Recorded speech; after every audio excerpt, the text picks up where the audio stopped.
Welcome again, everyone on the YouTube side. Just letting folks know if you see a black screen, you are in the right place. We are going to get started in just a moment. I'm so glad that you're here again. If you're checking us out on YouTube, let us know where you're joining from. If you have registered and want to participate that way through Zoom, please also let us Welcome know again, everyone on the YouTube side. Just where letting you folks are know if you see a joining. And yeah, we'll get started in just a moment. I will put the live stream link in the chat as well. So if you are joining us and are like, this is awesome, I want to participate, I want to tell people to get in and they didn't register, then that is the best way to do that, is sharing that link. It'll also be up on our socials. So if you follow Dignity in Schools anywhere, particularly Blue Sky, X, Twitter, I don't really call it X, or Facebook, you can do so. Also, if you are on Instagram, in our link tree, you can find the link there and also share it accordingly. So, yeah, we're going to get started in just a moment. We're so glad that you are here.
All right. So I think we can go ahead and get started. I think there's no time like the present. So definitely, again, want to say thank you and welcome to everybody who is joining us. My name is Tafari Melasizo, if you've not met me before. I'm so glad that you're here. I'm the communications coordinator for the Dignity in Schools campaign.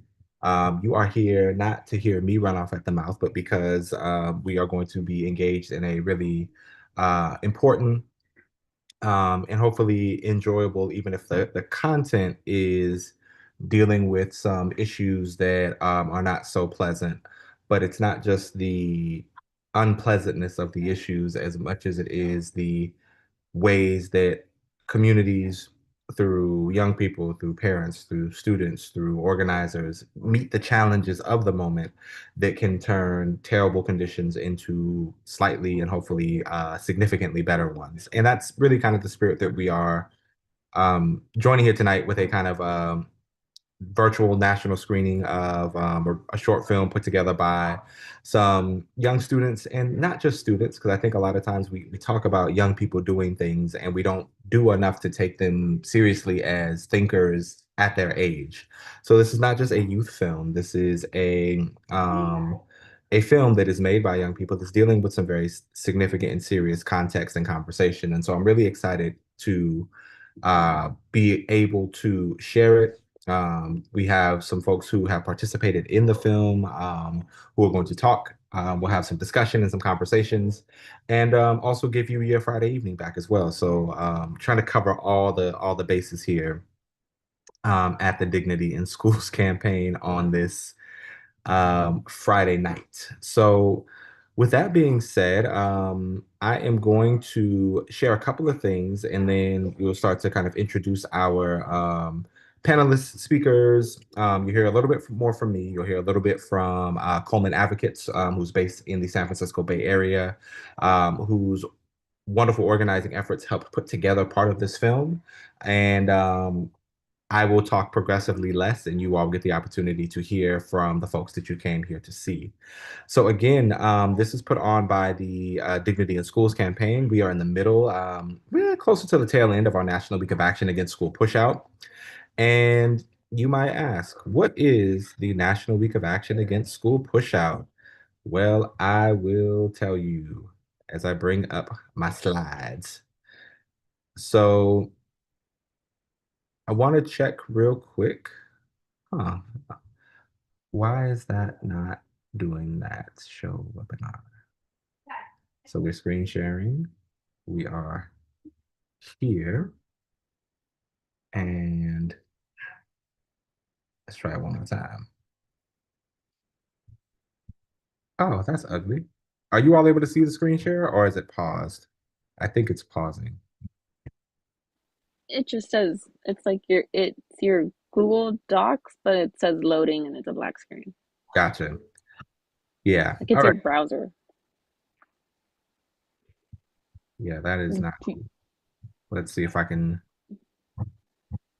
do it this way. That's just me on the side. That's just me in the back. Technical issues abound, but nonetheless, we will work this out. So let me do this one more time. Let's go like this. Let's do this. Let's do this. Let's do this. See if that will. No. All right. Well, since that's not doing it the way that I like it to, we're going to do it slightly differently. So I will move us away from the. Let's see if I can see it, show it here. I'm going to look at one more thing. Thank you all so much for your patience and apologies about these short and temporary I technical can difficulties. also try screen sharing the Yeah, if it'll let you do it, we can try it. We can try it that way as the well. initial slides. Let me pull those up super quickly. Show. Okay. Share.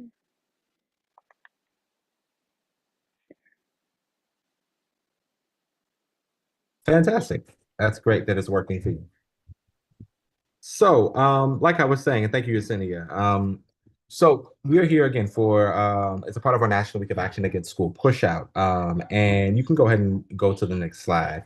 Dignity in Schools each year hosts a National Week of Action Against School Pushout. It is our largest public-facing event where for 1 week, which really is 8 days, from a Saturday to the following Sunday, typically in October, DSC member organizations, which we'll talk a little bit about what that means across the country, come together and in their local areas put on events. And what do we mean by events? Trainings, actions, film screenings like what we're doing tonight, poetry slams, murals, showing up at school board meetings and shutting them down, passing and supporting passing policies where places are in legislative sessions when that applies, pressure campaigns, but not just in and of themselves, but pressure campaigns to really combat exclusionary school discipline, cultures of zero tolerance and punishment. Of course, you know, in the current political moment that we find ourselves in, though it is an intensification of, and there's no make no mistake about that, it is an intensification of brutality, of criminalization, of deportation, so on and so forth. That for Black, Brown, Indigenous communities, um, these issues are not uncommon to our communities. And so what the Dignity in Schools campaign has done over the years is try to coalesce around the issues that local organizations are mobilizing around in their own work. Like, for example, this film that we're going to check from Coleman Advocates, they produced it all onto themselves. And we had a discussion, Yesenia Camacho and I, who is the comms person at Coleman Advocates, who you will hear from in a little bit, who also is the co-chair, along with Martine from the Circle Keepers, who is based in New York, who wasn't able to make it tonight because they're doing some more work as well.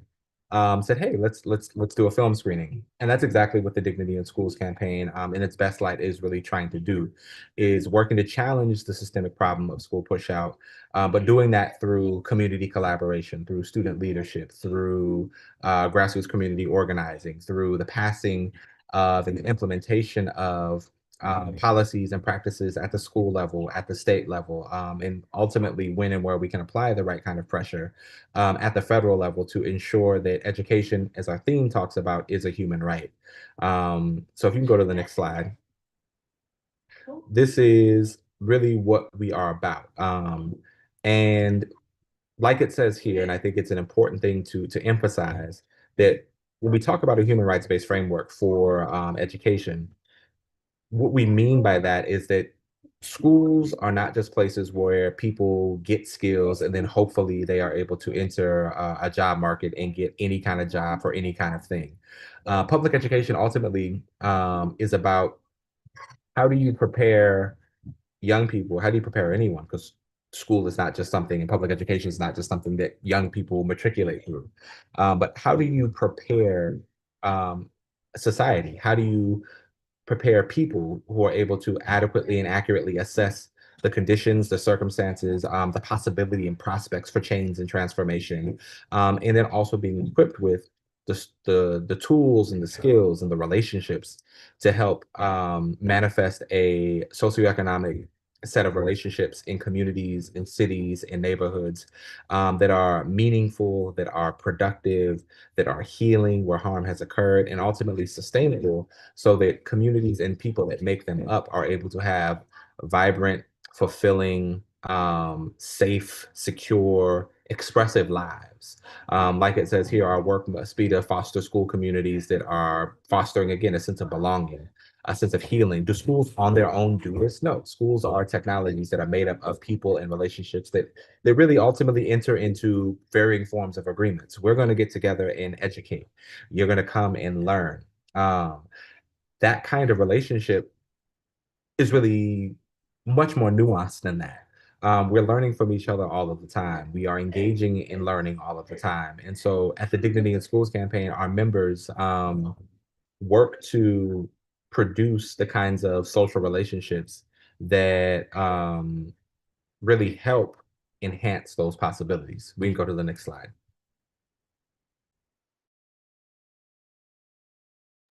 So really quick, why do we do a week of action? Like I said earlier, this is something that we do every October. This is, I believe, our 15th National Week of Action Against School Pushout. And it really is to do these five things: to elevate local struggles to national attention, to build community voice and leadership, to shift the narrative and the frame around fights around public education, to demand accountability and enact policy change, and to foster media and public engagement. So that's why we do a week of action. Not just to say we've done an event, not just to say we've done a training, not just to gather people together and then say and have this cathartic release and expression and then continue with our work. It is to really change things, to be an instrument of change. Again, this is something that comes out of San Francisco.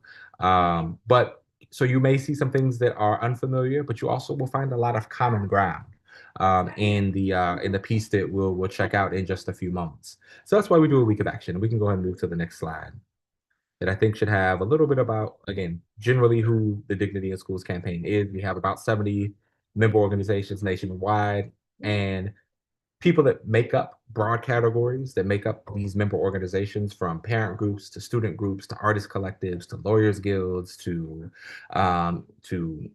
coalitions that deal a lot with immigration work, to folks that are doing a myriad of things that are, again, all trying to support a public education landscape and in turn a community landscape that is not just reflective of communities but also building power alongside communities to combat policies that don't mean our communities any good, and also to enact in their place more fair, more equitable, more meaningful, mass-based and local systems that work for the people that are in these schools. So we're talking about teachers and students and parents. We're talking about people and building people-to-people kinds of relationships.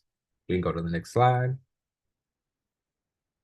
So again, we are here on the 24th. So that means we got 2 days left in this thing. But that does not mean that you can't stay connected with us. And in order to do that, dignityinschools.org is a fantastic way to do that. And we're say a little bit of this at the end, but I want to put this in at the front just so that as we're here, if people who aren't familiar with this or may check this again at a later time are able to find ways to get connected with us.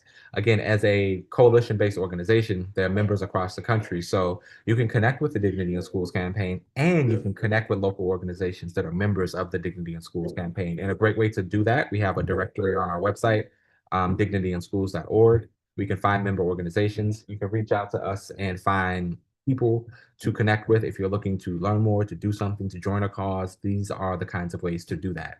And so, yeah, let's stay connected. If you want to see what we've done previously, we had a fantastic national event in Pittsburgh this past Saturday. And if you want to check that, yes, I'm sure you all can probably hear my 2-year-old in the background here. Um, Following any of those hashtags that you see there are great ways to find out about what we did this past Saturday and also things that we're going to be doing through the rest of the week and moving forward. So I think that is the last slide that I have. And if it is cool, so I'm going to pass it to the very capable hands of Yesenia, who will continue with this discussion to kind of bring us into who Coleman is, and then we'll probably get started with our discussion or screening very soon. Yesenia, the floor is yours.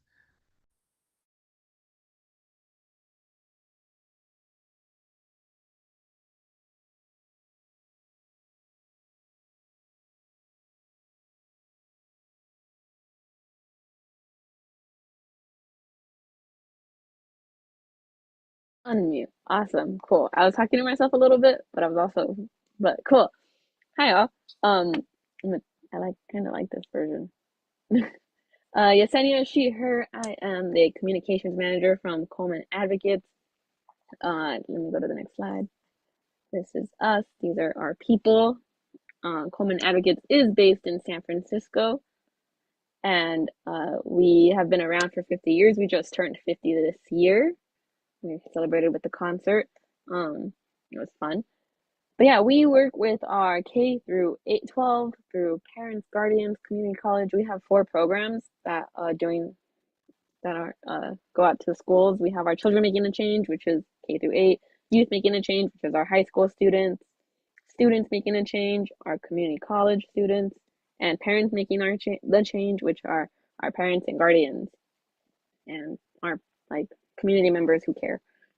Uh, yeah, you can see that this meeting up here, our members got to meet with our superintendent, Dr. Maria Sue. That was very informative. This meeting is them doing this over here is they're doing. They want to go do public comment at budget, public comment with the board of supervisors during budget season. So we do a lot of work. Maybe next slide. Yeah. So what we do intergenerational work. So our parents and our youth work together to create our campaigns and to push our campaigns forward in the schools. In the schools, we do lunch clubs, know your rights trainings, political education around like how the school works, how your school budget works, how the city budget works, and how that impacts your school. We do youth and parent leadership development. So our members start as members, and then they work their way up into fellows and hopefully one day become staff. Fun fact, Bree's mom was a member and is now, and you'll meet Brees soon. Bree's mom was a member who is now our lead PMAC organizer. So our member pipeline is strong. Um, we have our youth justice initiative where we're working to break the school to prison pipeline and hopefully bring down those suspension rates, those off record suspensions. I'll talk a little bit more in a bit. And then we do education justice, which is hand in hand with our youth justice. I mentioned budget justice. And then we do civic engagement. We make sure our parents know who they're voting for when election season comes in terms of like what's on the table if like big propositions that affect their school or their city or their communities come on to that ballot. We make sure they know about that. For the Board of Education, we are one of the few organizations that hold a Board of Education candidate forum for our youth. It's youth led. So they create the questions, they create the agenda. This year, we don't have that because our elections are moved to odd years, to even years, I mean. So catch them next year, hopefully. Um, but yeah, that's just a little bit more. Uh, we do have our Solutions Not Suspensions campaign. That is right now we're in the like catching SFUSD slipping to for lack of a better word. So we're revamping that to push what we won in 2015, 2014, 2014, where we learned that lots of students were being suspended for like what's the word? There's a word, defiance. There's a word. Um yeah. Well, lots of students are being suspended for like tiny things. And it's or some kids were being pushed out of school off the record. So the Solutions Not Suspensions campaign came out of that, and we were able to win the Safe and Supportive Schools resolution, which is not on here. Um, so we can put stop to that and get students the resources they need to stay in school versus being pushed out and leading to other choices made. Um, yeah, and then the Youth Justice Initiative, we're going, like I mentioned, we're um, doing, I haven't mentioned completely, but we're doing a set of listening sessions within our schools in our target districts around like what the current schools discipline practices are, because as we've noticed being in the schools during lunch clubs and like in class workshops, not a lot of schools write down their like if a kid gets push out or like if a kid gets sent out of class, none of that is really recorded. And so we're hoping that with the Youth Justice Initiative to catch that and stop it. So follow us on Instagram to learn more about that. Or and on Facebook and our other social medias I'll bring up. But I'm gonna introduce Breesis real quick and I'll let her talk to y'all about. Breesis started as a CMACer when I started working at Coleman many moons ago, 2018. uh and now she's like she went through our member pipeline. She was a CMACer, YMACer. Now she's gonna be a future nurse. I'll let her talk to you more about what she did with CMAC. Breesis, take it away.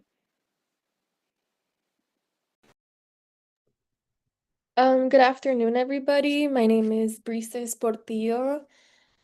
I've been with Coleman. It's been a while. My mom used to be a member, and I remember coming when I was 5 years old. So it has been a while. I started as a CMACer, like Yesenia mentioned. I eventually transitioned to YMAC, which is the high school program. Became a fellow there and transitioned out and now transitioned back in with the CMACer as a childcare, to help with childcare. I'm currently in my second year of college. Um, and yeah, that's a little bit about me. Um, some of the things I did at Coleman, I attended a lot of conferences. I attended a conference in Minneapolis, Minnesota. Again, we presented a workshop um around the school to prison pipeline. And then we went to Chicago. I can't remember which conference that was, but we also presented something around police-free schools there. And now I'm currently here and we're right now in childcare, we're also trying to implement teaching about the school to prison pipeline. So it's like a little cycle where I was taught about the school to prison pipeline and now I'm passing that on to the current youth. So yeah, it's a little bit about me and what I've done at Coleman. Cool. Let me actually thank you, Breezes, for that. Now I um so yeah, y'all are here to watch Stop Pushing Us Out. It is a movie. It is a short 30-minute documentary created by some of our amazing youth leaders that were like the same time Breezes was our in the program. They're not here today. We have Yesenia, and we call her fellow Yesenia, and Alex, who are on this photo as well. They led a good chunk of this. You will see Brees being interviewed in this video. Yeah, it came out of a. This was spearheaded by Yesenia, the fellow, not me, the other one.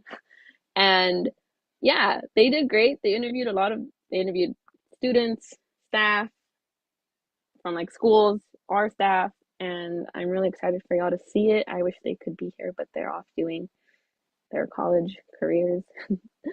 um, and they're off being busy. But yeah, I don't Tafari raised his hand. Take it away, Tafari. No, it's fantastic. Couple of small things I wanted to share as we start to think about watching this together. And thank you, Yesenia. Thank you, Brees. So glad you're both here. Is that as you're watching this, we are going to have a brief Q&A at the end, but really think about it more as like a conversation. And so as you're watching, I would definitely encourage and invite you to take notes, and by notes meaning like this is not a report. This is not class. This is not, we're not grading you. But in a lot of ways, like writing is a form of thinking. And so I would invite you as you hear something interesting, hear something that reminds you of something else. What are the connections between the work that you're doing where you are and what are some of the discussions you're hearing in the documentary? And so we're gonna go ahead and get started. I'm gonna try to play it for mine. If I still have some of the same technical difficulties, then maybe I'll ask Yesenia or Brees to play it. But we should watch it. Again, the live stream link is in the chat. I'm gonna put it in again, and we'll invite folks to, share it with some folks and let them know, hey, we're about to get started. We are getting started. You know, let's watch this thing together. So I am going to attempt to play this, and you all will let me know if it is a success or a fail.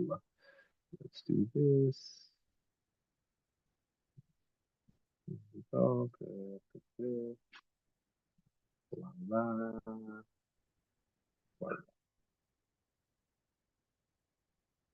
The first part of the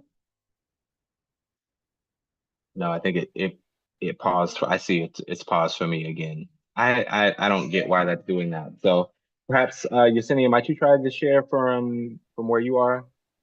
Let me try real quick. Yeah. And again, apologies for the technical difficulties. I don't, this is new to me. This hasn't happened before.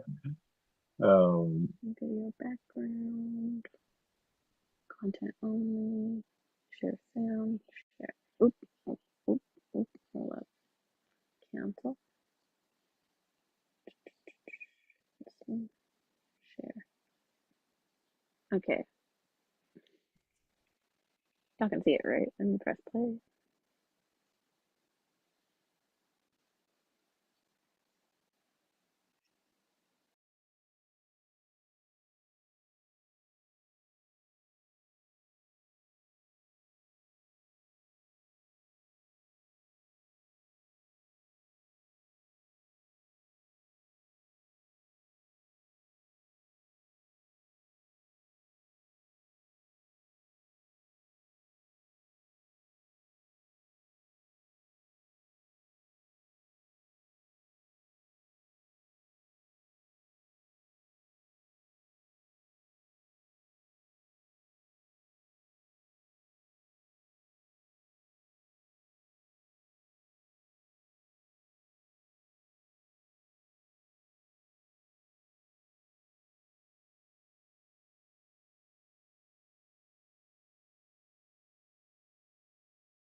Briefly, I see your hand is raised.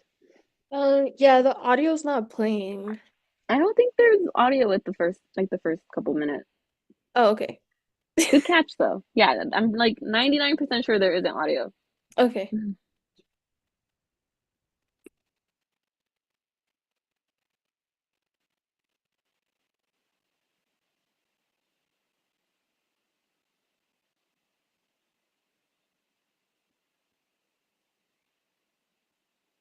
My name is Jalissa. I'm 16 years old. I go to Burden High School. My name's Simon. I'm 17.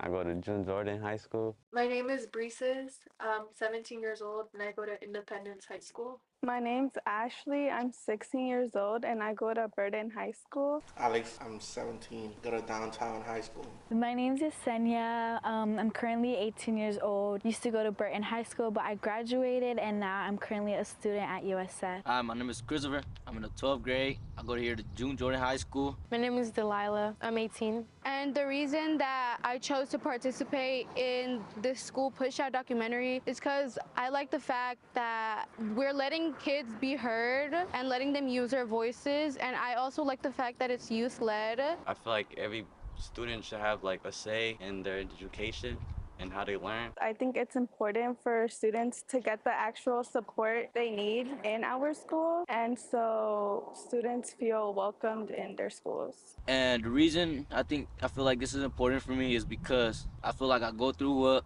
we research and I want to know my rights stuff because I feel like I can relate and like people I know that go through this stuff. So I want to know how I can be able to help people in my community, all the stuff that's been going on. The reason why I started this documentary was to address the root cause of school pushout and just to spread awareness on why this is all happening and just to make the schools better for all youth.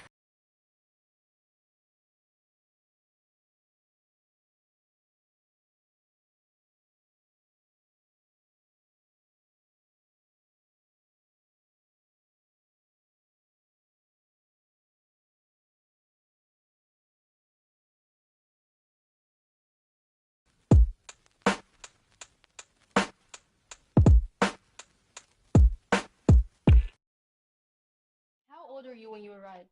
I was like 5 or 6. I was like 6.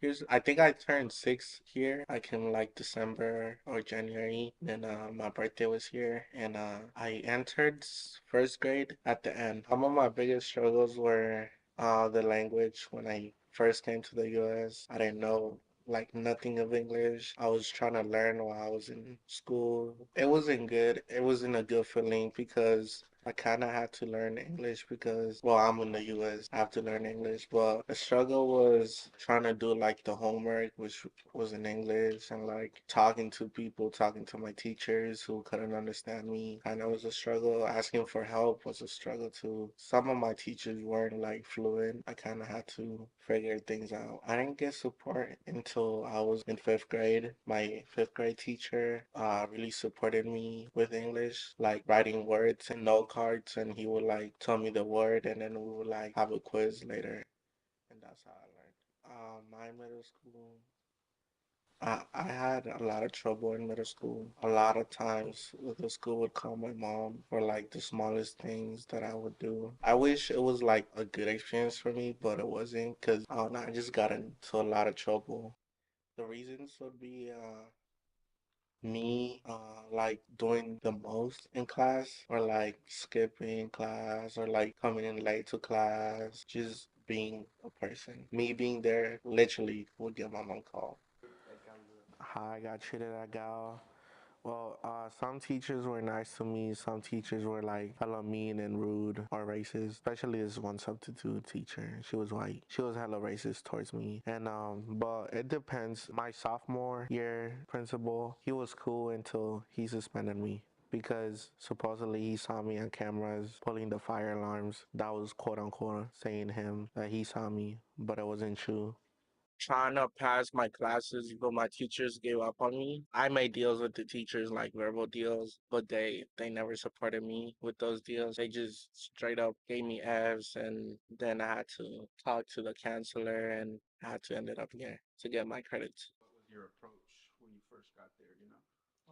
So I went to Galileo, and my freshman year, my mindset was just to get to class, do the work, do the homework, and be done with it. But I didn't know it was gonna be like a little hard because it's literally seventh period. You gotta do seven types of homework. Teachers would be kind of strict about their homework policies. You would kind of struggle. I was kind of like trying to do the work and like trying to be cool with the teachers, so they'll be like, "Oh, he's cool. I'm gonna let him slide on the homework." Kind of like that, but it was hard, especially the white teachers. They be really tough on Latinos that I seen, because I used to be with my friends in class, and she would be like on every of my friends. We used to like not go to class. That's why we would skip. That's why we failed. We would get mom on call. Was getting kicked out necessary?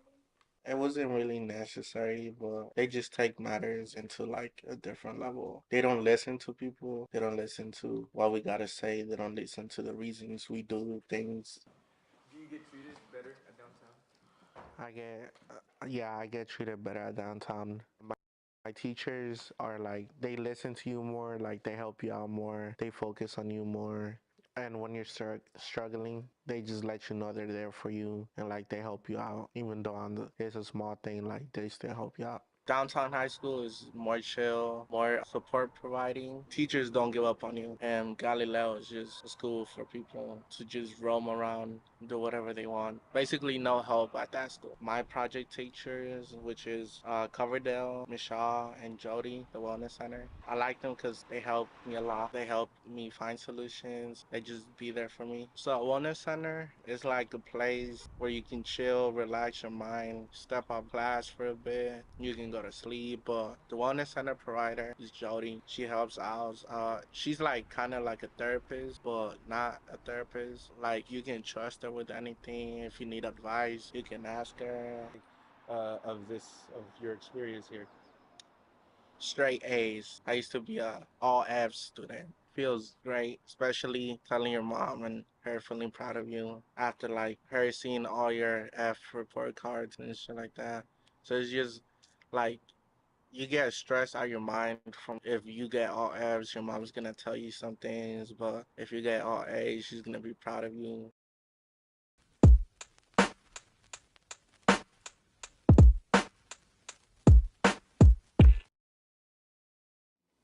Who you are? Where you from? My name is Christopher, but everybody call me Chris. My parents, they're from Honduras, but I was born and raised in San Francisco. I was mostly raised by a woman. I was raised by my mom, grandma, auntie. All took turns. You know, gotta watch everybody's kids. So I'll say it was kind of different from other kids. Other areas? Yeah, I say it did affect me because I always think as a kid, like, I used to think every kid had a dad and a grandpa, happy family.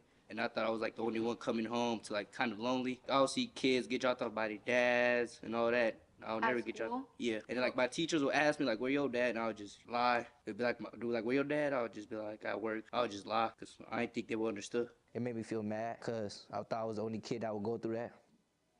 And did that impact your education?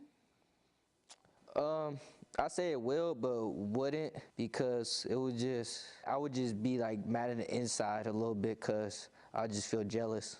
They think about you because of that and others' kids. Oh, they see me as a bad kid. Like everybody that I've met, they always be like, "I thought you was a kid with no heart and all that." Like I don't know, it's just probably the way they just think of me. Like I'm a very nice person, I would say, but I don't know. Most people assume I'm just a bad kid and all that. They don't really get the time to meet me and stuff. As I got older, I realized like I'll get targeted more. I'll say just I don't know how to explain it. I would just get targeted a lot. I'll say about like police, school in general. Like they would just think I'm a bad kid because the way I look. Your experience of how that goes for you, right, in the streets.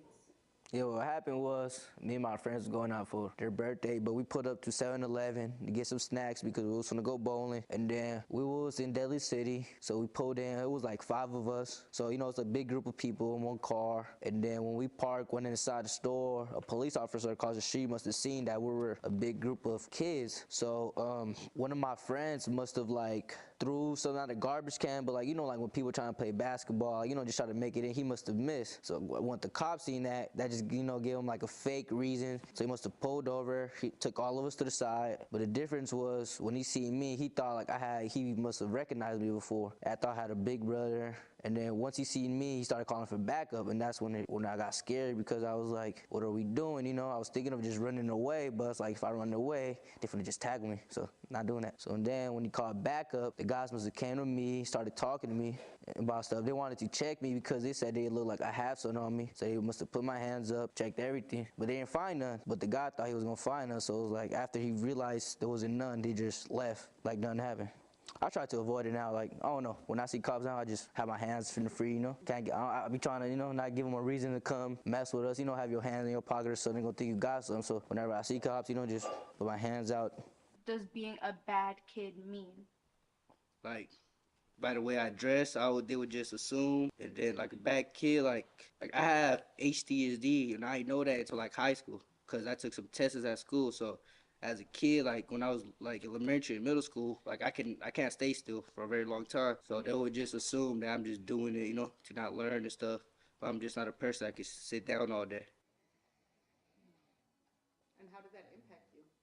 Yeah, it impacted me because I would start thinking I'm actually a bad kid, but I didn't realize I was just a kid like with a lot of energy, like to run, play around, and do stuff. Like I would be kind of like a loud little kid, so they would tell me like they learn better without me and stuff. So I feel like that affected me and wanted me just to stay home, Like who wants to go to a school that they don't care about you? Like they just be telling me to leave, and I'm the type of person, if you tell me to leave, I'll leave. Like I'm not gonna just stay. It's been throughout my whole life, I'll say. It's just like I'm just a kid with a lot of energy. I'm not somebody that can just stay still and like listen all day. I gotta do something productive too.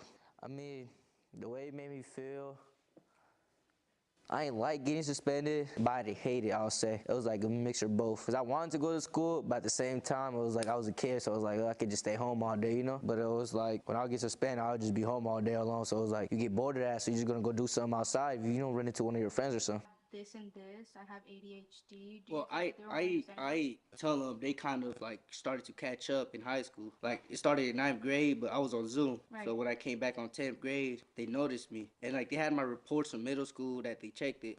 So they called my mom, see if they could do some tests with me at school. And after that, like I felt after that, they understood me more. Like I had this one teacher, she takes up on me every day. And like she wouldn't care what I would tell her. She would just try to make me just be better, Like I could have a bad day, scream at her, and she still wouldn't care. Like she would still try to help me. I was getting like touring. I was getting pulled out of class for tests. I was getting help if I needed help. Like they were actually make sure do my work. Like it wasn't like if I say I wasn't gonna do my work, it's not like they're gonna be like, all right, don't do it then. Like they will not force me, but they were like, until they convinced me.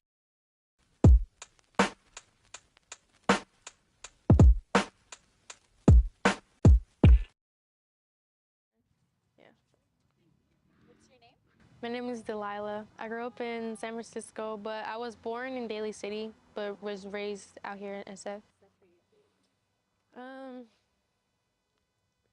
don't know how to explain that, but it was pretty good for me. I really don't remember kind of my childhood. I remember like being here, and then like my little sister was born, so that was probably like the biggest part, like something great, like growing up here, and then just like being around like my community. How was middle school for you? Middle school was pretty crazy for me. I didn't really like to go to school, but I went anyways. And then I was always late too, and then I missed out on a lot too, and I didn't really get to do anything. I didn't really have the best grades there, and I was just always late. But I didn't get to graduate because of COVID. Everything pretty much got shut down after that. Middle school. I was always late because I didn't, at the time I didn't have a ride to at the time I didn't really catch the bus on my own. So I kind of had to rely on either my siblings or my mom to take me to school. But at the time I didn't really have get up, you have to catch the bus, but until I was in middle school. So I had to really wait for somebody to take me, my little sister. When I was younger, obviously, time management wasn't really good for me and my family, and so we were always late. For middle school, I really just got up late and went to school late. Did this continue to high school? Yes, it did continue to high school. It's really a bad habit of mine. I don't know, I don't like it and not proud of it. I was hoping to change it throughout my senior year, but nothing has really changed yet. Was there any intervention? I feel like a lot of teachers, a lot of like counselors, a lot of counselors really, I don't know, because some counselors and some teachers really tried to help me, but I just never wanted the help, or I never really asked for the help. They try to help me, try to pick me up from home and take me to school and try to help me to be on time. I just never really received their help as much as I needed it, and I've never really received everybody else's help. I never really went forward with the help, and I didn't like to receive it because I'm just like, damn, they're just helping me because I'm always late and they're worried about me, and I'm just like, damn. It already, like, at the end of the day, it already makes me feel very overwhelmed because of missing a lot of school my whole life, and I damn near missed like 2 years of high school because of it. So that also affected me, and it really affects like the people around me trying to help me, and just I'm not putting in as much effort as I need to put, because at the end of the day it's me doing it, it's not them. That teachers at Balboa could have prevented that? Yeah, I do think that they could have prevented me from failing, but like at the end of the day, like I was the one skipping their class, and every time I came back, they just really gave up on me because they wouldn't give me no work. The class I would be skipping, they didn't really give me no work. They didn't really care if I was doing any work. They didn't really care if I was in that class or anything. Like they would see me in the hallway and wouldn't really care that I'm in that class or not, because I would see them and I would like skip, and then being in the hallway and then seeing my teacher, and I'm just like, oh, okay, she doesn't care, so why put my effort into going back to class if she doesn't really care? Led to me at downtown was because I skipped a lot of my classes. I never went. I was left to go out and get food and came back really late, and I never went to my other classes. And it was just really skipping, not doing any work. And I wasn't really receiving as much help as I needed at Balboa, my other school. I really didn't get as much help as I needed over there. And that's why I'm at downtown high school now. Um, well, when I before I came to downtown high school, I had a lot of people in my ears saying like it wasn't gonna be a good school because it was a continuation school. So they would have been like, "Oh, you got a continuation too? Oh, that's weird. Like that's bad. Like this and this and that. You're not smart or whatever." You know, they made me think how bad it was. Like they made me think really bad, like bad rumors about it. And then once I actually got to know the school for a really long time now, I really like it. Like they really help you get your credits in. They help you succeed. They're there for you if you need help with work or with credits or with the job or anything, all of the above.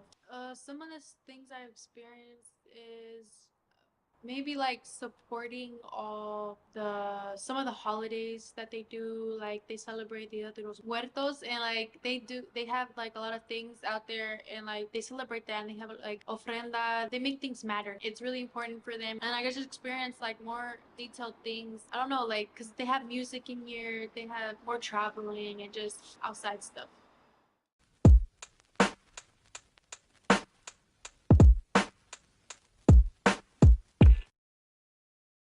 And the school you go to. Okay, my name is Breeses. I'm 17 years old and I go to Independence High School Elementary, so literally a block up from here.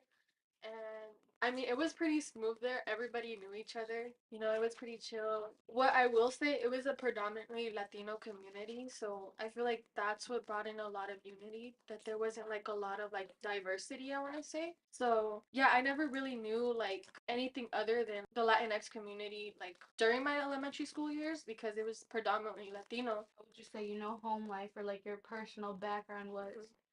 I mean, my mom and my dad, they both worked a lot, so they weren't like, I want to say they weren't necessarily like they weren't in my life. They were present in my life, but they weren't present in like an emotional way and a mental way. So I felt like I couldn't have that like home support or that like support from parents because well obviously they were like not new to this country, but they were trying to get themselves up there, so they were working a lot, so I didn't have the best relationship with them. But I feel like in that time period of my life, I felt like I didn't really like need to like talk to them in a way, the way I had to talk to them now. I think I will say yeah, that it did affect me because like well from Cleveland I transitioned to Aptis, which is a completely different community. It was a lot more diverse, right? There was a lot of like white students, Asian students, like there was a small percentage of Latino students and black students. So it was a lot different than what I had known, and that's when I first experienced like racism and like, like obviously like you're growing up, you're experiencing a lot of new like emotions, you're getting to know yourself, you're getting to know other people. Having them not present was kind of like I felt isolated in a way. I didn't really like tell them what was going on, and I feel like that did affect my school life. Well, I wouldn't say I got bullied, but like I said, I experienced like a lot of racism. I didn't know what racism was, and I experienced like a lot of like indifferences. Like this one example, I had gotten accused of running a social media account that was used for cyberbullying, and the other person accused with me was let off the hook because they were white. Thankfully, my mom was working here at Coleman Advocates, so she knew how to fight for me. But let's say like it was a like another parent that didn't know their rights, it would definitely affect the student's life in there. Like it would have been like it probably could have been worse because when that happened, they told me they were gonna get police involved. So when my mom went in there, she luckily had it de-escalated, but it still affected my school life a lot. Getting help from teachers. Um, they definitely did. They suffered a lot, especially coming back from the pandemic. So I started in person, which was my first year technically, in which was sophomore year. That was my first year in person. But after the pandemic, like high school, like not even just high school, but school in general, it kind of felt like optional. And teachers are just trying to go back to what was deemed as normal, and that students may not learn the same way. Students like obviously like we were so used to like being online for like a year basically. I think that affected me a lot because it felt so optional, and I was doing like I like coming back from the pandemic, I struggled a lot with like just like hanging out with like being social. I struggled a lot with like sleeping. My sleeping was super bad like coming back, and it wasn't even like a factor of like the pandemic where I would like stay up late. It was just like I couldn't sleep. I couldn't talk to anybody because the school I went to, they didn't have like a therapist on campus. We did have therapists, but you had to do it by appointment and you had to be like given one. So you had to go through a whole process. And it was like sometimes I just wanted somebody to talk to and there wasn't anybody I could talk to. Your grades besides going up. Mm, well, I had a consistent teacher for all 3 years I was there. He was my AVID teacher. AVID is obviously like a college preparatory class. AVID is to get you ready for college, so it goes through your A through G requirements. We talk about colleges, like they help you apply for colleges, and I had the same teacher for 3 years because I was an AVID student. And he saw my like decline in my grades and he brought it up, but it wasn't never like I said, it was never a question of why are your grades bad. It's more like, oh, you have to get your grades up, like the semester's ending, like you're not gonna get your credits. Honestly, he was the only teacher that really noticed. Like none of my other teachers, they didn't like say anything about it. They were just like, you need to get your grades up. Really, yeah. And how do you think it's like there now? Mm. So what led to me transferring out of Lincoln to the current school I'm at, Independence? Well, all 3 years I was at Lincoln. I mean, I did have friends there, but I felt like I didn't really like fit in a way, and that also did affect me a lot coming into school and not having like a support system, like a friend support system. Also, to not having like a adult support system. Also, I was struggling because it's a huge commute, literally across the city. I had to take two buses early morning. It was always packed.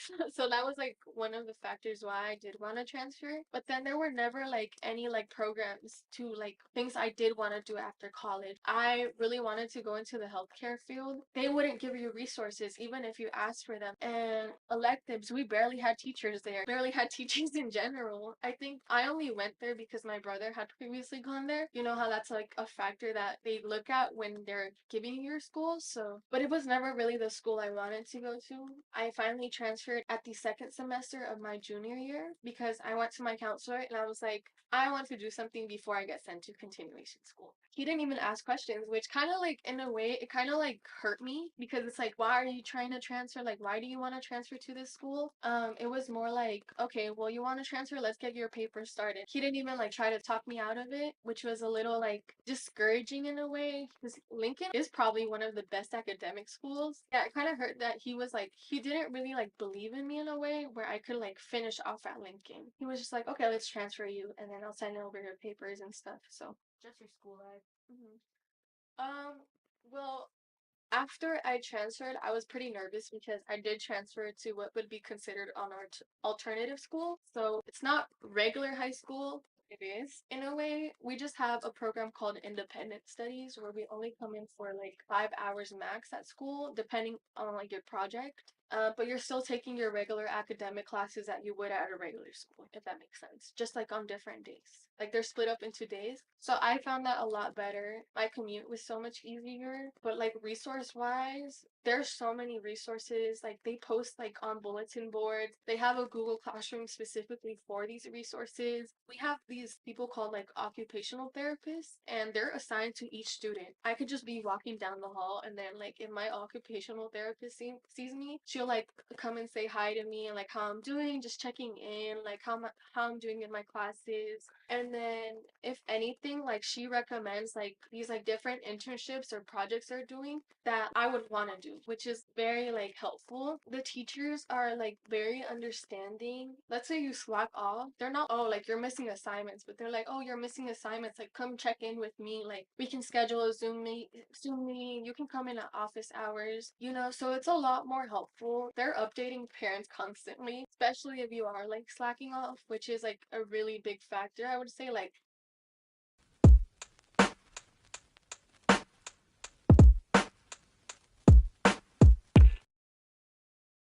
And what do you do here at downtown high school? My name is Jawan. I'm a T-Town security here at downtown. Man, interesting one. But working here is cool for me too. I went to school here, so I mean, when opportunity presented itself, I jumped on it. But I always worked with youth. I was with elementary school kids before I got here. But the transition was cool. It was easy coming back to a place I'm just familiar with, right? Same staff and everything. I don't know, position-wise, I mean, I'm a youth advocate, how I like to look at it, right? Because it's the same experience, right? You look at it from two different spectrums now. From one being here as a student to now seeing it from the staff perspective, right? I try to look out for our kids here, man. That's what you need because you don't get that a lot. Not just here, other schools, right? You hear at a smaller school, so it's supposed to be a little bit more camaraderie, right? It's smaller, so it's all interconnected. But especially kids have that unfortunate situation coming from a bigger school. It's not hands-on. It's 3,000 kids, 2,000 kids at these bigger high schools, right? So I try to just build a relationship with students here so they feel comfortable, right? At least somebody to talk to because other than teachers, you're not around other staff, right? So I at least try to be present in that regard. So like look out for our students. I feel like I do good enough. You know, I'm like a student favorite, you know. That's important for me though. That makes the job fun for me personally. It's not about coming here to be connected with staff. It's about our students, right? That's what it always should be. It matters to have a relationship with the youth. No, it's important. It makes things go smoother, you know, because I was coming from, I'm from the city, you know, I've been to a few different high schools, different types. I've been to public school. I did like a charter thing for a year. You're not close to nobody, you know, like staff wise at these bigger schools, because you're in a classroom. I went to Galileo, like for 2 years of high school. It's 40 kids a class. You don't have time to get too much attention, right? Whether academically or that support system. And then it's not comfortable. I was going to school back then. There was a lot more kids within SFUSD, almost 3,500 kids there. You don't have time to kind of build rapport with nobody. So coming here, I was close to a lot of staff that's still here. It made it easier for me, whether it's stuff going on at home, outside, personal life. I have a lot of stuff going on too. It makes it run smoother, like I'm saying. Like it's important because you know kids go through a lot of stuff at home and outside. They at least need to know. I mean, I speak for myself that I'm somebody that they can relate to. Like I get it. Like we come from the same areas. I live close to a lot of these kids too. Like in the same area. Like somebody understands it. Like I'm not gonna try to have you come in the building and me enforce that stern type of vibe on somebody. Like nah, I get it. I can relate. And I had that love shown to me here when I got here by a lot of staff too, where it was like they understood it. So that's important. You don't want to have kids coming here where they're already going through something messed up out there. Nah, you want somebody that you can be able to relate to and call on. So I just try to build that. It's needed. Whether somebody can open up and say it or not, it's definitely needed.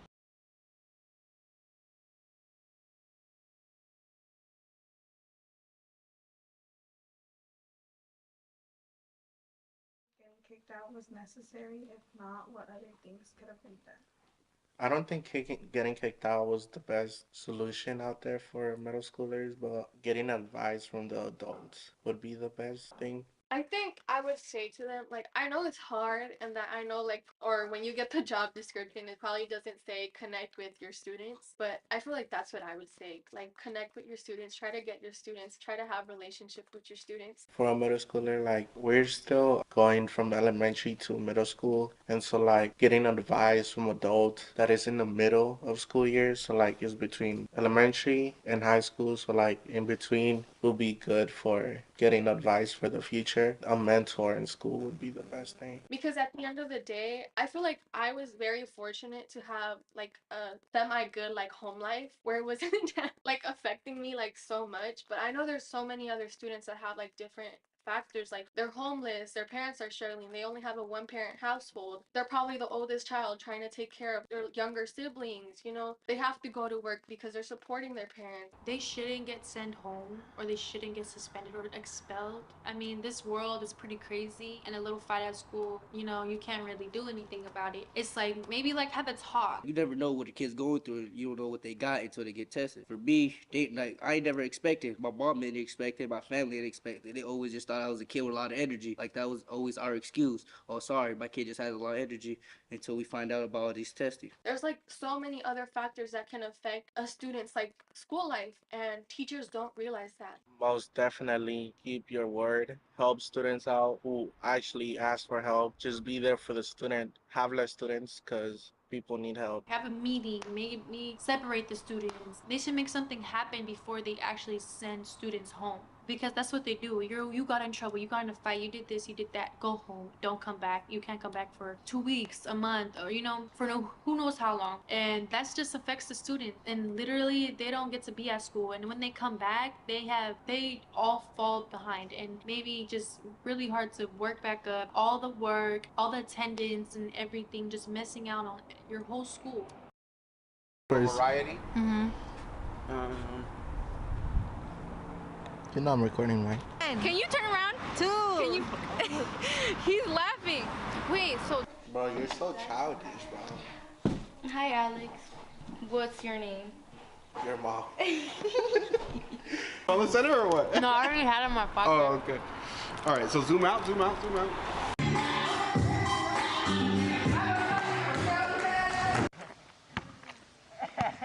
Well, I think this like 7, 8. Oh,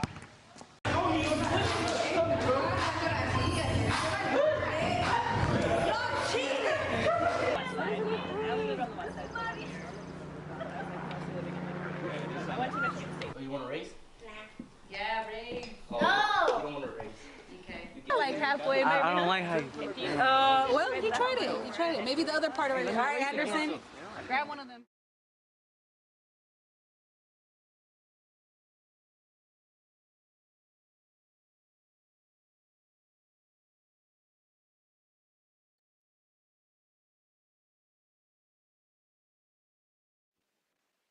Cool.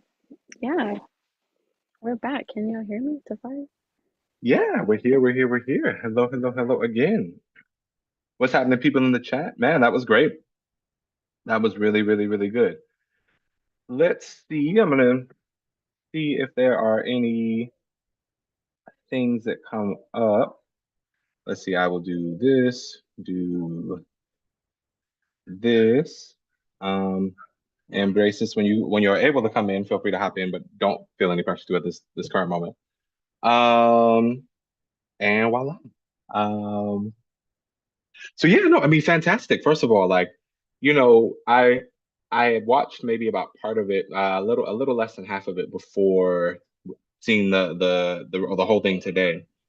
And I was going back and forth about it. I was like, oh, maybe like I'll watch the whole thing before I develop questions, this, that, and the third. I actually really appreciate like not doing that because it was a chance to just kind of like really receive what was being discussed. And I definitely want to hear from both of you about what you think of the film, and especially now, you know, a few years down the road for you, Racist. I think that, you know, you raised some very important pieces about the structures that communities are forced into and how often we are not educated about the systemic things. So it is just like, oh, I just got to go work. Oh, I'm the oldest. I got to go support here. And it's like those are structural issues that families and children are subjected to. And then we, you know, we learn these disciplines of resilience that really like, and then we kind of will build like our identities around them. It's like this noble thing. Like I'm holding it down for my family, and it's like, yeah, but you shouldn't have to. Um, And there was no one until this grade that like spoke English with me, so I was able to like and sorry, I'm to take my DSC hat off just for a second. Like as someone that grew up in California, it's like to hear it's like this like imposition of English is just like beyond wild when you know the history of the Southwestern United States and all that kind of stuff. But yeah, and definitely again, people that are in the chat, feel free like share comments, share thoughts. If there was a word or two to describe what your take was on this first part of the film, like please put that in so we can kind of start to learn from you all what you all are seeing as well. But I have thoughts, but I want to take a step back and see if Braces or Yesenia, if there's any guiding things, reflections that you all want to share about the documentary, about what you saw, about what it was like to participate in it, in your case, Braces, and yeah, just anything that you'd like to share.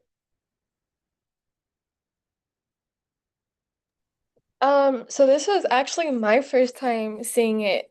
Um, I wasn't there for the first screening they had, so it's actually good to see like the final product of it.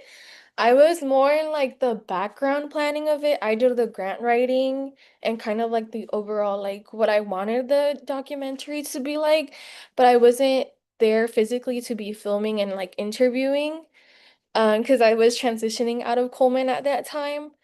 Um, but I think it turned out really nice. I loved like how everybody highlighted their stories.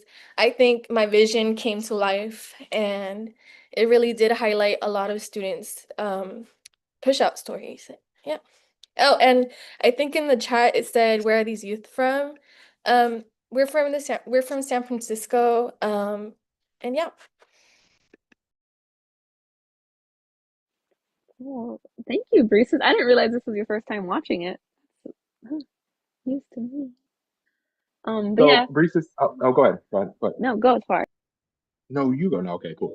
Um, so let's thank you for bringing that up, Brees. So two things come to my mind. What is like if you were to describe San Francisco?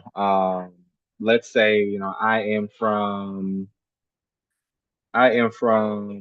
Kentucky, and I have relocated to San Francisco. I am I'm a high school student. My dad just got a job in San Francisco, and I'm at this new school. And I meet you, and I'm like, hey, keep it real with me. What's this city like? What's school like here? What do you think I should know? What should I be aware of? If I was a student or a fellow classmate and was asking you about what's it like? What would you share? Um, well, there's always two narratives to San Francisco. There's like the rich techie narrative, and then there's like the Bay Area native side, which is me. Um, I would say, like I said, there's like a lot of negative stigmas to San Francisco. I think there's like a lot of great stuff, and there's also like a lot of like stuff we could work on. Our education system is one of them. Um, but I overall wouldn't say like I think after I transferred out of like a big school, like the predominantly like whatever traditional schools we have here, I had a great high school experience and I got to stay in the Bay Area for my 2 years of college and see what I wanted to do. So I think I would describe it as like I would say there's lots of community here. Um it's not like what you would see like a lot of things you see on the news is like, oh, like there's a lot of violence here, there's a lot of like homelessness, there's a lot of um just a lot of negative stuff you see, and that's not what's true overall. A lot of that stuff is because of like how would I explain this, like lack of like resources, um lack of I guess like yeah, from the town to the city. Yeah, just a lot of like lack of resources, and a lot of our communities don't get highlighted, but there is still that community within, like, there's still like that sense of community with the communities that are mostly marginalized in San Francisco. like you'll see our community step out. You saw how our community stepped out when I think the National Guard was here yesterday. They stepped out for us and we continue to step out for each other. And that's what a lot of people don't see. It's mostly like the negative stuff.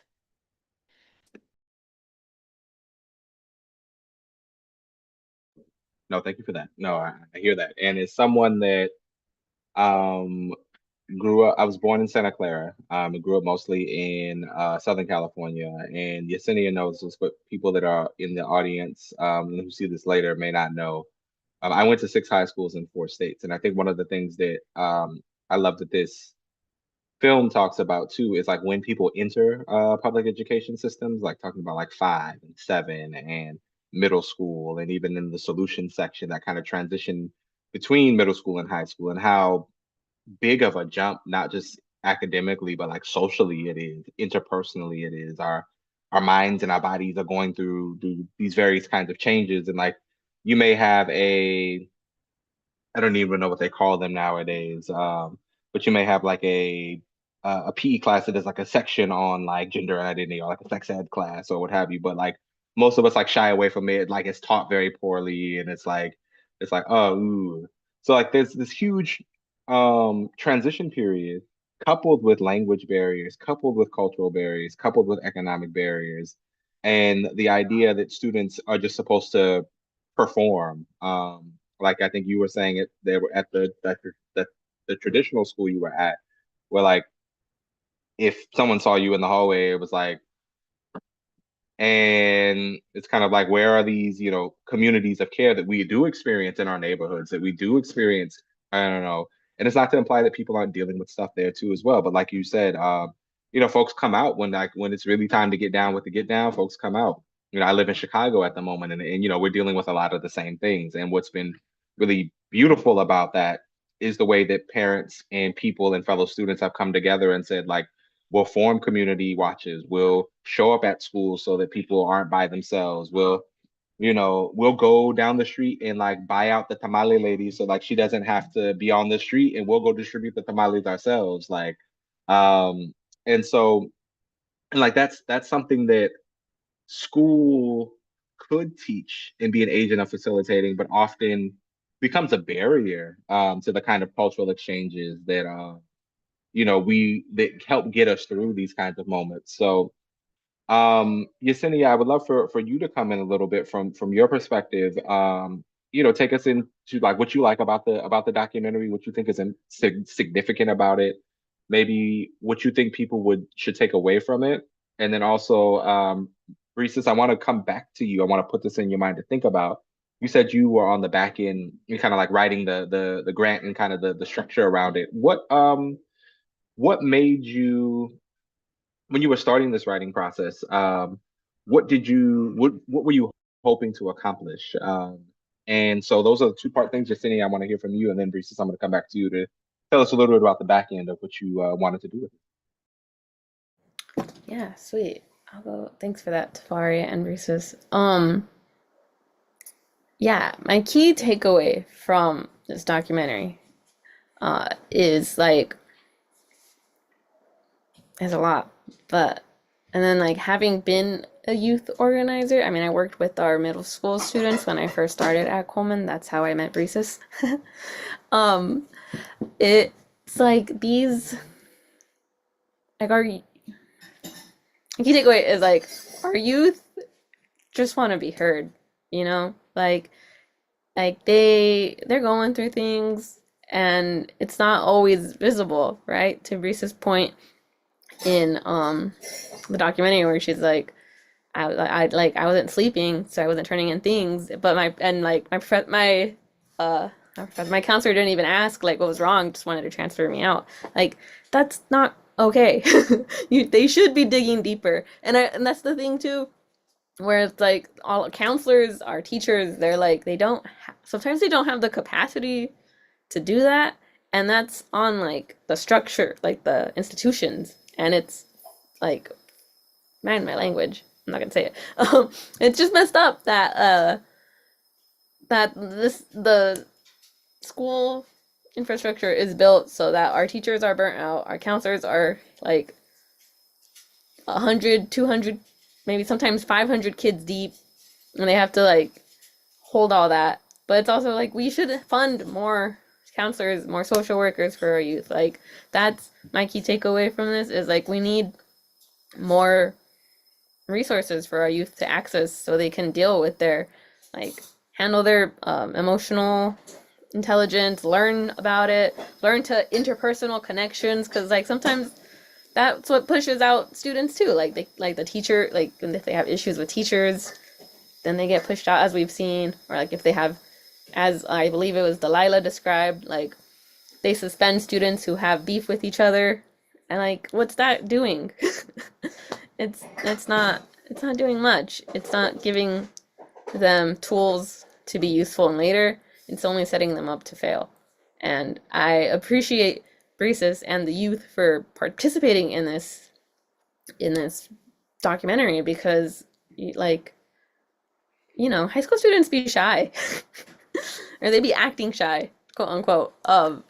So hearing them speak out, hearing them share their stories, it's like it's been really nice. I'm glad we're able to share it with y'all. Maybe we'll do a round two with more of the youth on here, but that's my takeaway. I would also add small schools, yo. Small schools. Like big schools, yeah, sure, you have a lot of resources, but small schools. um, we have a hand raised. Good stuff. Yeah, no, I appreciate that.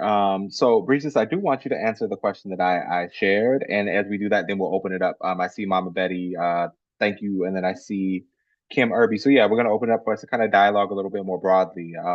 But Breezes, yeah, if you could bring in like, yeah, you're talking about youth being shy.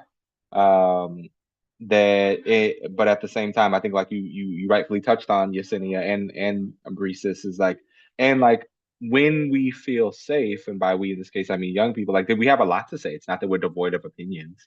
I'm even particularly thinking about again the language, the structure of language, because sometimes it will be like I just don't know how to like English is not my first language. I have a lot to say in Spanish. Um, but how many like where are the spaces for peer-to-peer dialogue and exchange in the way that we even are again having this conversation in English here, where full transparency in terms of I think one of the like structural things that we work on is we had some conversation leading up to this about trying to have an interpreter for the discussion to be able to bridge dialogues and communities. And one of the things I say as an English speaker who speaks some Spanish, that like I think it's really important for like English speakers to like decenter themselves and like to find spaces where like it can be a space where like the translation is not English to Spanish, but Spanish to English. And we like and not as a token thing, but we participate because social justice doesn't only happen in English. The school to prison pipeline doesn't only happen in English. You know, Criminalizing discipline doesn't only happen in English. And we also need to recognize that like the thinking around this tactics and the strategies to fight that, but also to build the things that we're doing, the kind of intracommunal networks like you all have been talking about. Like there's intelligence there. I think it'd be great to share it more and more and more to the benefit of folks that speak English for that matter. But yeah, Brees, if you can, yeah, why was this the direction of the documentary? Um, so we were actually proposed the opportunity to write a grant. I believe the grant money was from anywhere from $5,000 to $10,000. And I was like, you know what? Let's shoot for the stars. Let's go for the highest amount. So we applied, or I applied for the $10,000 grant. And in any grant writing, it's like you have to write what you're going to use the money for, like what your plans are with it. And we were brainstorming, and I was like, you know what? I think it would be really cool to do a documentary about youth who have been pushed out of school. Since it's a real issue, it's still an ongoing issue. And I never thought, like, I wasn't really like thinking like, oh, it would be like, I never thought we would get the full 10,000. I thought maybe 5,000 max. We actually got the $10,000, and um it was pretty cool because we got to create that documentary, and now seeing it is pretty amazing. Like I didn't think it like this is my first time seeing it, like I said, but I didn't think it would turn out like this. And I really think it did highlight a lot of our voices and it did bring my vision to life. So yeah. Beautiful. Thank you so much for that. Thank you so much for that. We're going to open it up now for a little bit. Miss Betty, I'm coming to you. I'm going to bring you on to the stage, and you can ask your question, make your comment, you can make a donation. No, I'm kidding. You can, no, You got glad me you're on here. the top of it, huh? You got it. That's it. That's it. So go ahead, Betty. What you got? My question that I have, and I'm very interested in this, and I know it may have to do with some of the culture of understanding it, but I don't see it as too much of a difference. And when we talk about alternative schools, and when the young lady stated that she went to alternative school, but she was only in alternative school for 5 hours a day. So my question actually becomes, is there a certain limit of time, a certain number of hours that a person stays in alternative school? Because no matter if you're in alternative school, there are required, I know by our state law and legislatures, that there, and especially the Department of Education, a certain amount of days that has to be put inside of school. So when you are talking about alternative school and staying in only for 5 hours a day, then does that actually equate to the number of hours that you are supposed to be in school per day?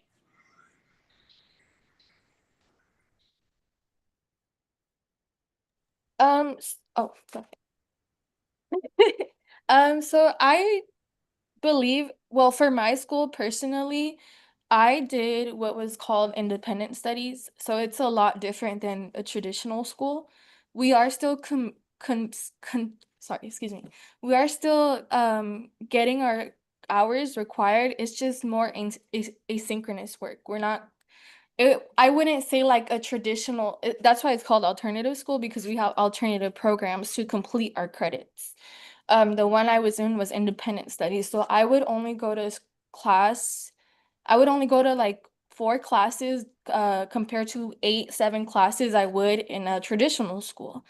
But I would still go all 5 days of the week. It's not like I was just going a couple days of the week. I was still going all 5 days. I just was going for a shorter amount of time and still completing work at home or on my own time, to complete those hours. And that's why we have alternative programs. I think it's different for counties and states, but that's just how it was for my school. And then there are different schools in San Francisco called continuation schools, which are the other alternative school options where they do have to complete like more requirements, I believe. I wasn't too far behind. That's why I was able to go to independent studies.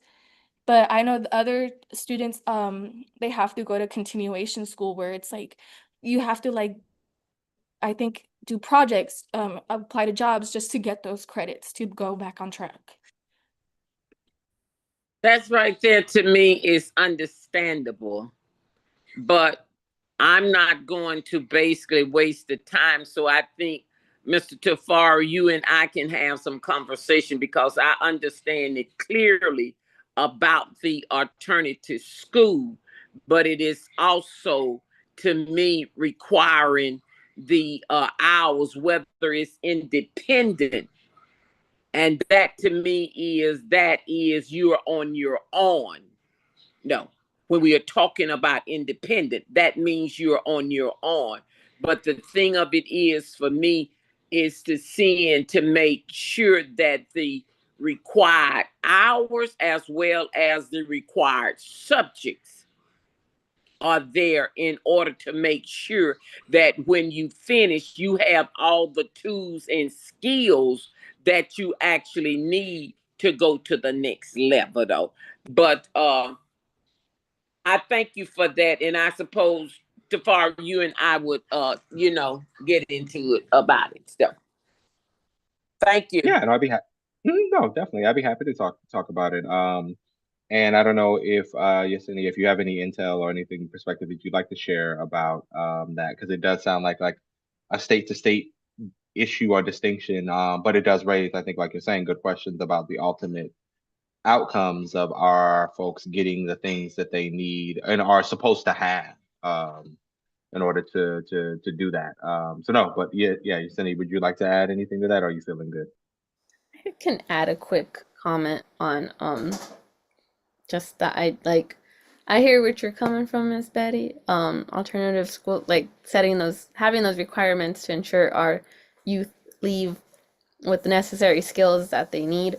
It's also I'm adding to that in that it's all our youth don't learn the same way, right? So if one Mm-hmm. like the skills one youth may learn sitting down from hearing from a teacher, uh, they're like I know for example at downtown they have a program called ACT where they get to do different they have like different projects they do. And one year, one of our members, Alex, who was in the documentary, did was able to write a short play on and it was like this do this for the semester and this was like part of their the alternative high school of downtown. Um and he was able to write a short play on like masculinity, I believe, and like what that meant to him. And uh you wouldn't know this from watching the documentary, but he's a shy boy. um and but seeing him in that play like was so cool and like hearing him like he was like, yeah, I wrote that and seeing it on stage was awesome. So that's just like a different and like he was able to like I know they had to do some research a little bit and it's just it's all that to say that yes, like certain hours should be required and also alternative schools just it's alternate different way for students to learn and I'm glad our students have those options. Yeah, in terms of the requirements, I can't actually answer about like what that looks like here. But yeah, just No, adding. that's okay, and I think it's a great again, it's a great follow up conversation. So I think that's something we could like put a pin in and continue. So no, thank you for that for starting us off with that, Betty. And let's see, we have a comment from Kim Irby and a question. So Kim, I'm going to bring you up to the fold. And as you do, yeah, introduce yourself and yeah, what's your question or comment? Yeah, greetings everyone. Kim Irby, and I'm just glad that I made it here.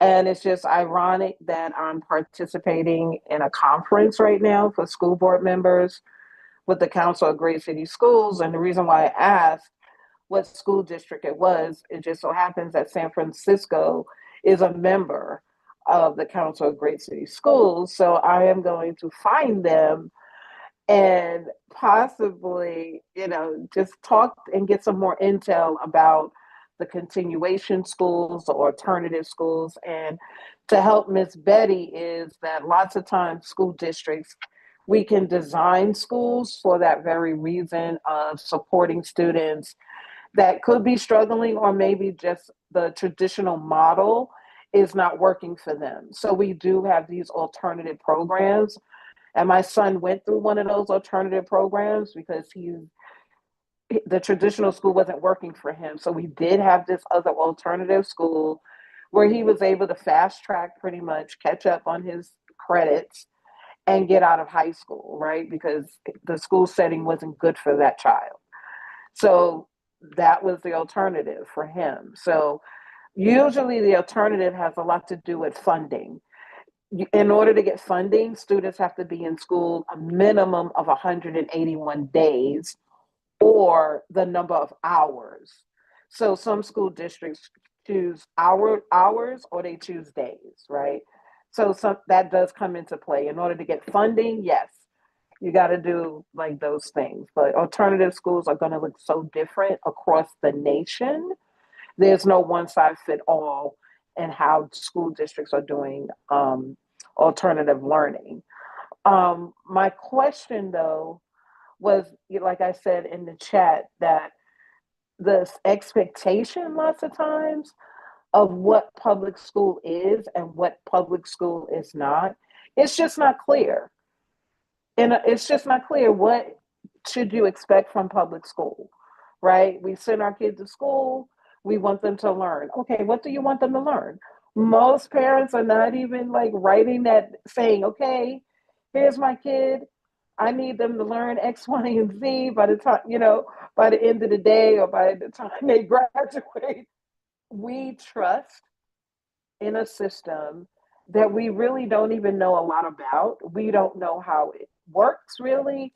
We know there are teachers, there's a principal, and here's my kid, right? Like that's kind of like how we have dealt with education in America, I think. So when we expect the schools to have counselors, we expect the schools to have the nurse, we expect you to feed the children and all of the things. And then when that doesn't happen, we get very disappointed in the school system when it really wasn't designed for a lot of those things, right? So it's about, to me, redesigning the school system for a human, right? That's what our campaign is about. Education is still a human right. And that is where America has missed the mark.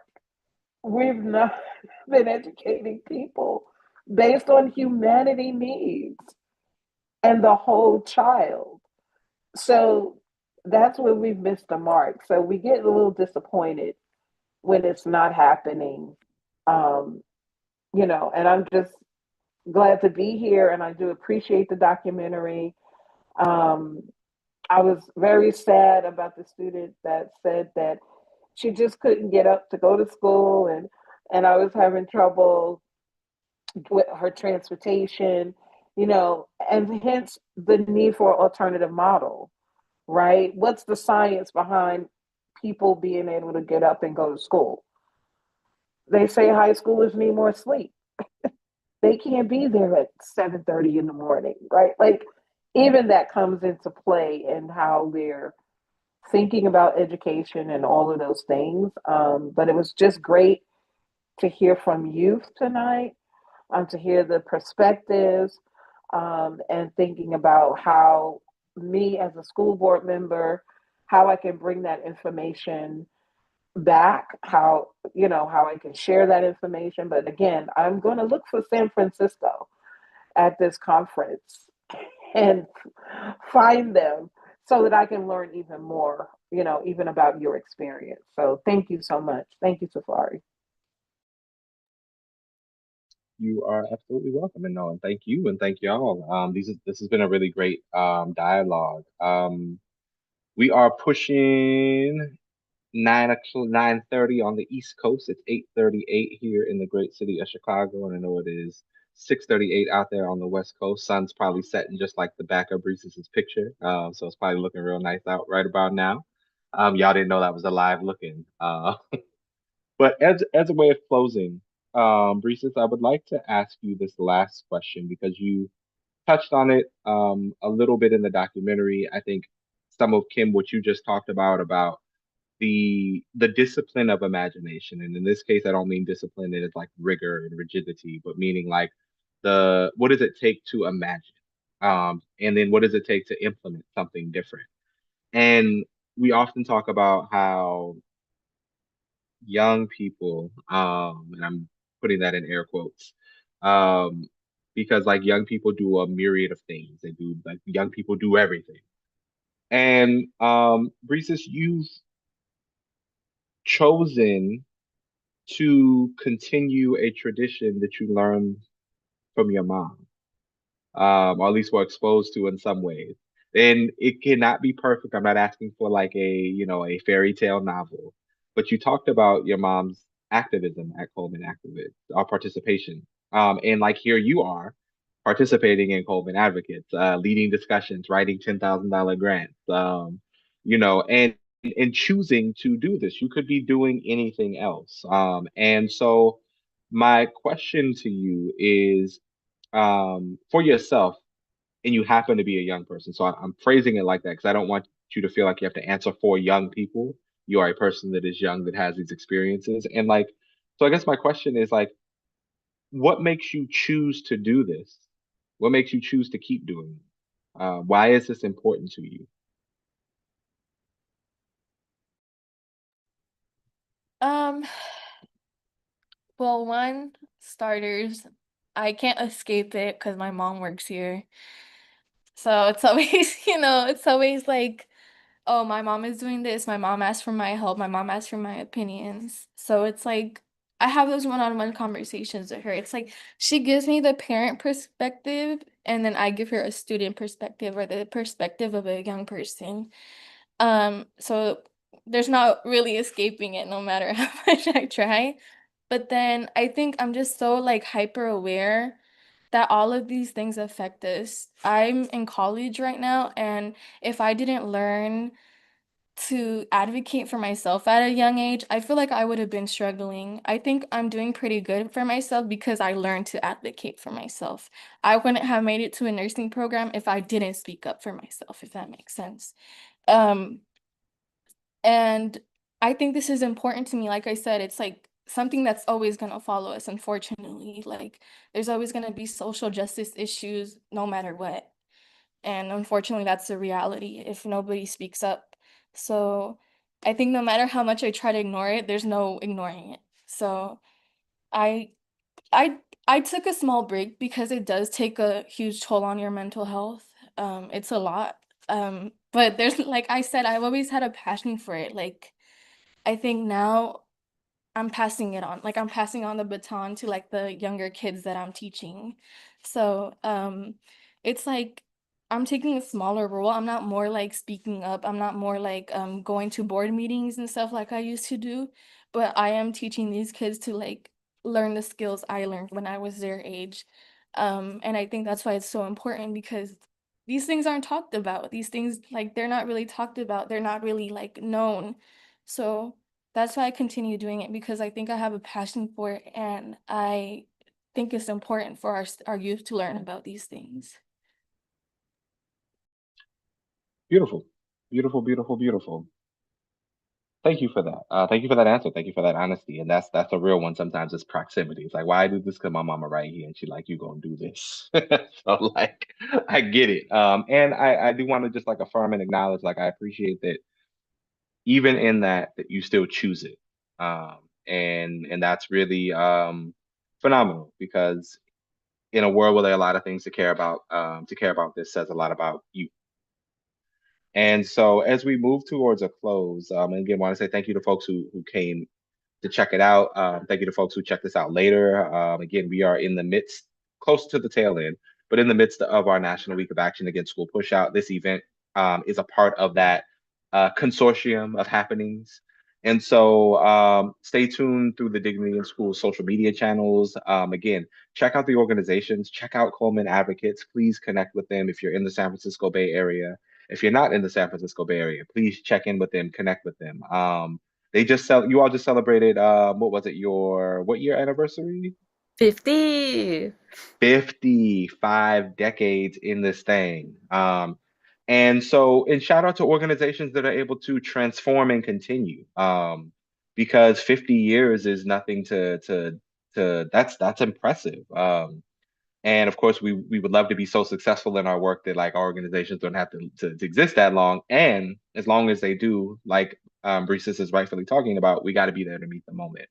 And so dignity in schools, I say all the time, is only as powerful as the organizations that make it up. And Coleman Advocates is a fantastic organization. We're so glad that you're members of the campaign. Thank you for your work. Thank you for this work. And thank you for caring about our people and our communities as you do. Again, people that watch this, if there's something that you saw that you liked, don't be quiet about it. Share the wealth, share the message, share the link. Again, connect with the organization. If you're not connected with an organization, this is a wonderful time to find one to get connected to, because there are no shortage of things to get angry about, but there's also no shortage of things to organize around to try to organize them out of existence. We are not outnumbered, we are out organized. And so our work is one of organization. And so thank you so much again. And you all take care. Thank you all for joining. Thank you. Thank you.